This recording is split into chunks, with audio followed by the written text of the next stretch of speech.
12 News is your hurricane headquarters, and we are 1 week away from the start of hurricane season. NOAA is predicting an extremely active season in the Atlantic with 8 to 13 hurricanes expected to form.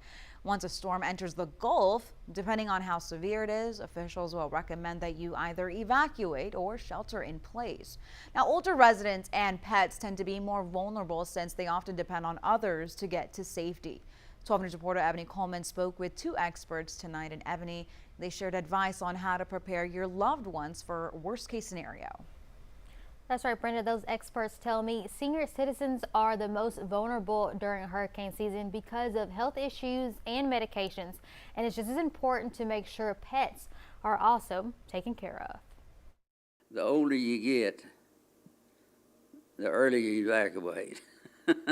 Hurricane season is just around the corner, and when heavy storms and high winds cause power outages, it could mean the difference between life or death, especially for the elderly and animals. If you know you're responsible for somebody who's a little bit more fragile, you have to plan a little bit better. Daniel Duplashane owns one nursing home and 2 assisted living facilities in Southeast Texas. He says one of the biggest tips he can offer to families is making sure you have enough medication and a way to properly store it. You try to get an extra 7 days worth of medications on hand. So if you're on a medication like insulin that requires refrigeration, have something in place, freeze some jugs of water, that you can get out and put them in a cooler. If you do decide to ride out the storm, he says you should have a generator to make sure loved ones stay cool. If conditions worsen,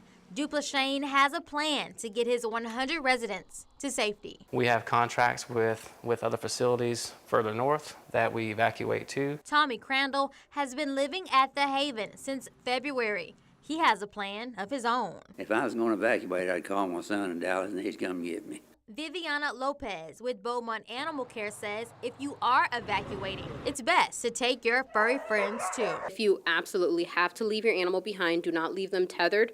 Lopez recommends you take a 30-day supply of any pet medication, along with battery-powered fans and alcohol wipes to keep them cool. They have pores in their feet, so getting the rubbing alcohol in there will help a lot.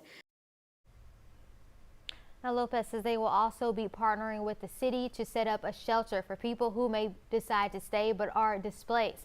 They will also provide crates for pets and food. In studio, Ebony Coleman, 12 News.